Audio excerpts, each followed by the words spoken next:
नमस्कार दोस्तों, आप सभी का हमारे YouTube चैनल पर एक बार फिर से हार्दिक स्वागत है। यूपीपीएससी आरओ एआरओ का टेस्ट सीरीज चल रहा है और आज हम लोग देखने वाले हैं टेस्ट नंबर 125 को। यह जीएस का टेस्ट है साथियों। अब जीएस के टेस्ट के साथ ही साथ हम हिंदी का भी टेस्ट सीरीज आप लोगों के लिए लेके आएंगे, जिससे कि हिंदी के भी प्रश्नों का रिवीजन हो सके। तो जो अगला टेस्ट होगा वो हिंदी का होगा। तो चलिए शुरुआत करते हैं जीएस के प्रश्नों के साथ। और आज का हमारा पहला प्रश्न है कि किस महासागर की औसत लवणता सर्वाधिक है। तो हमें बताना है वो कौन सा महासागर है जिसकी औसत लवणता सर्वाधिक है, यानी कि सबसे अधिक है। तो सही जवाब है ऑप्शन नंबर डी, अटलांटिक महासागर। तो वो कौन सा महासागर है साथियों? वो है अटलांटिक महासागर और इसकी जो औसत लवणता है वो सबसे ज्यादा होती है। आगे है कि महासागरीय जल की लवणता से संबंधित निम्न कथनों पर विचार कीजिए। तो कुल 3 कथन दिए गए हैं और हमें बताना है कि इसमें से सही कथन कौन कौन सा है। तो साथियों आइए देखते हैं, एक एक करके हम सभी कथन को देखेंगे। सबसे पहला है कि महासागरीय या फिर सागरीय लवणता का मुख्य स्रोत पृथ्वी है। तो बताइए पहला कथन सही है कि गलत है? तो बिल्कुल सही है, पहला वाला हमारा सही है। दूसरा है कि जिस स्थान या जगह पर तापक्रम अधिक रहता है और वाष्पीकरण अधिक होता है वहां पर लवणता भी अधिक होती है। यह भी सही है। तो लवणता अधिक कहाँ होती है? जहां पे तापक्रम यानी तापमान जहां ज्यादा होता है और वाष्पीकरण भी ज्यादा होता है, वहीं पर लवणता भी ज्यादा होती है। तीसरा और अंतिम कथन है कि नदियों के मुहाने वाले भागों में लवणता कम पाई जाती है। तो साथियों ये कथन भी बिल्कुल सही कथन है। इस प्रकार से हमारा जो सही जवाब होगा वो होगा ऑप्शन नंबर डी, यानी 1, 2 और 3। उपर्युक्त तीनों कथन बिल्कुल सही है। आइए देखते हैं अगला प्रश्न। आगे है कि सूर्य की बाह्य सतह से निकलने वाली ऊर्जा को क्या कहते हैं? महत्वपूर्ण प्रश्न है। तो हमें बताना है कि जो सूर्य की बाह्य सतह से ऊर्जा निकलती है उसे कहते क्या है? तो साथियों फोटान कहा जाता है। ऑप्शन नंबर सी, सूर्य की बाह्य सतह से निकलने वाली ऊर्जा को क्या कहते हैं? फोटान। जरूर याद रखिएगा, परीक्षा में पूछा जा सकता है। नेक्स्ट है कि महासागरीय जल का वह सीमा क्षेत्र या परत जहां तापमान में तीव्र गिरावट आती है उसे क्या कहा जाता है? तो उसे हम क्या कहते हैं? तो थर्मोक्लाइन कहा जाता है। यानी इस प्रश्न का जो सही जवाब होगा वो है ऑप्शन नंबर सी, थर्मोक्लाइन। यह महासागरीय जल का वह सीमा क्षेत्र है जहां पे तापमान में तीव्र गिरावट आती है। इसे ही ताप प्रवणता भी कहते हैं साथियों, याद रखिएगा, इसे क्या कहते हैं? ताप प्रवणता। चलिए अब हम देखेंगे अगला प्रश्न कि पृथ्वी के पृष्ठ पर प्राप्त होने वाली ऊर्जा का अधिकतम अंश किस रूप में आता है? तो किस रूप में आता है? तो लघु तरंग दैर्ध्य के रूप में। याद रखिएगा साथियों, जो पृथ्वी के पृष्ठ पर प्राप्त होने वाली ऊर्जा है इसका अधिकतम अंश लघु तरंग दैर्ध्य के रूप में आता है। अब पृथ्वी को प्राप्त होने वाली ऊर्जा को क्या कहते हैं? सूर्यातप कहते हैं। इसे भी जानते रहिएगा, क्या कहते हैं साथियों? तो सूर्यातप कहते हैं जो पृथ्वी को प्राप्त होने वाली ऊर्जा है। नेक्स्ट है कि निम्न कथनों में कौन सा कथन असत्य है? ध्यान दीजिएगा, यहां पर असत्य यानी कि गलत कथन के बारे में पूछा जा रहा है। पहला एक महासागरों का उच्चतम तापमान सदैव उनकी ऊपरी सतहों पर होता है। तो ये वाला सही है, ये गलत नहीं है।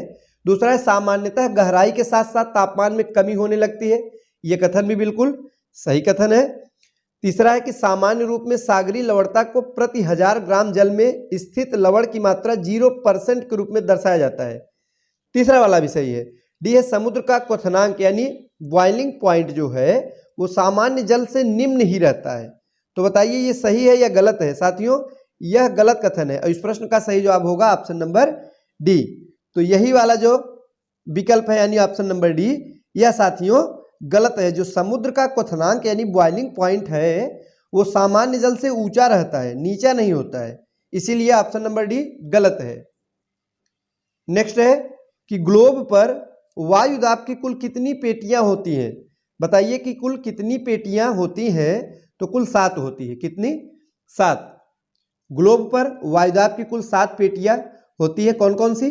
ध्रुवी उच्च वायुदाब पेटी, उपध्रुवी निम्न वायुदाब पेटी, उपोष्ण उच्च वायुदाब पेटी, और विषुवत रेखीय निम्न वायुदाब पेटी, उपोष्ण उच्च वायुदाब पेटी, इसके साथ ही साथ उपध्रुवी निम्न वायुदाब और ध्रुवी उच्च वायुदाब, ये 7 पेटियां हैं जो कि होती हैं। अगला प्रश्न है कि किन हवाओं के कारण तटीय भागों की जलवायु पर समकारी प्रभाव होता है?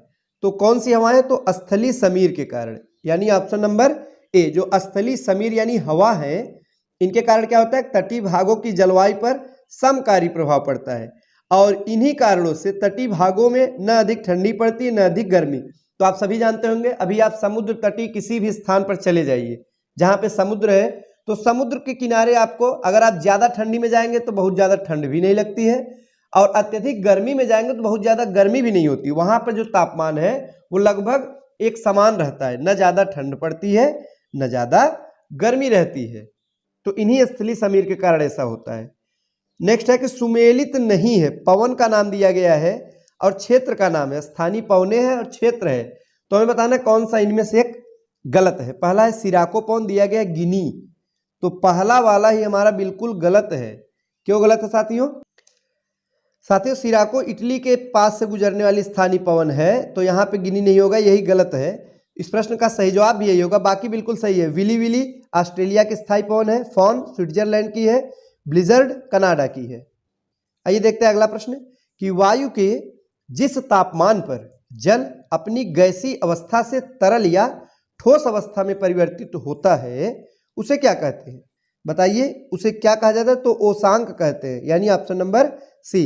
वायु के जिस तापमान पर जल अपनी गैसीय अवस्था से तरल अथवा ठोस में परिवर्तित हो जाए उसे ओसांक कहते हैं। सही जवाब होगा ऑप्शन नंबर सी। नेक्स्ट है, निम्न में से किस क्षेत्र पर पूरे वर्ष वर्षा होती है? तो पूरे साल भर, यहां पे भर होना चाहिए साथियों, पूरे वर्ष भर यानी पूरे साल भर वर्षा कहां पे होती है? तो भूमध्य रेखी तथा समशीतोष्ण प्रदेशों में। ऑप्शन नंबर ए, जो भूमध्य रेखी यानी विषुवत रेखी क्षेत्र है, यहाँ पे वर्ष भर यानी पूरे साल वर्षा यानी कि बारिश होती रहती है। आगे, किस प्रकार के मेघ के कारण आकाश दुधिया रंग का दिखाई पड़ने लगता है? मेघ के भी कई प्रकार होते हैं, आप सभी पढ़े होंगे, तो हमें ये बताना है वो कौन सा मेघ है यानी बादल है जिसके कारण क्या होता है, जो आकाश यानी आसमान है वो दुधिया रंग का दिखाई पड़ने लगता है। तो वो है पक्षाभ स्तरीय मेघ, यानी ऑप्शन नंबर सी, पक्षाभ स्तरीय मेघ है। ये साथियों सफेद चादर के समान संपूर्ण आकाश में छाए रहते हैं, इनके ही कारण आकाश दूधिया रंग का दिखाई पड़ने लगता है। नेक्स्ट है कि कर्क तथा मकर रेखाओं के मध्य उत्पन्न चक्रवातों को किस नाम से जाना जाता है? तो कैसी चक्रवात जो कि कर्क तथा मकर रेखाओं के बीच में उत्पन्न होती है उन्हें उष्ण कटिबंधीय चक्रवातों के नाम से जानते हैं। ऑप्शन नंबर ए इस प्रश्न का सही जवाब हो जाएगा। और ये ग्रीष्म काल में उत्पन्न होते हैं। और उष्ण कटिबंधीय जो चक्रवात हैं ये साथियों, इनके केंद्र में क्या होता है कि वायुदाब बहुत कम होता है। नेक्स्ट है कि रूर प्रदेश किस खनिज के खनन के लिए विश्व प्रसिद्ध है? रूर प्रदेश, तो रूर के बारे में पूछा गया है, तो कोयला के लिए। Option number A. रूर प्रदेश है कहाँ साथियों? इसके बारे में भी आपको जानना चाहिए। जर्मनी में। कहाँ पे है? जर्मनी में है रूर प्रदेश। और रूर एक प्रकार की नदी है और इस नदी घाटी के मध्य प्रमुख कोयला खनन का कार्य होता है, इसीलिए इसे रूर प्रदेश के नाम से भी जानते हैं। कोयला एक अवसादी चट्टान है।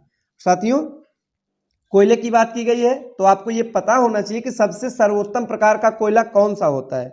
परीक्षा में कई बार पूछा गया है, तो हम आपको बता दें कि एंथ्रासाइट जो कोयला है वो सर्वोत्तम प्रकार का कोयला होता है।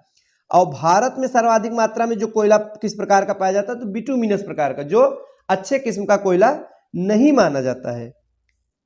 नेक्स्ट है कि चिक्विकामाटा चिली में जो स्थित है वो किस खनिज के लिए विश्व प्रसिद्ध है? महत्वपूर्ण प्रश्न है। तांबे के लिए फेमस है साथियों। चिक्विकामाटा जो चिली में है वो तांबे के लिए विश्व प्रसिद्ध है। तो ये थे आज के महत्वपूर्ण प्रश्न। वीडियो अच्छा लगा हो तो लाइक करें। आज के लिए बस इतना ही।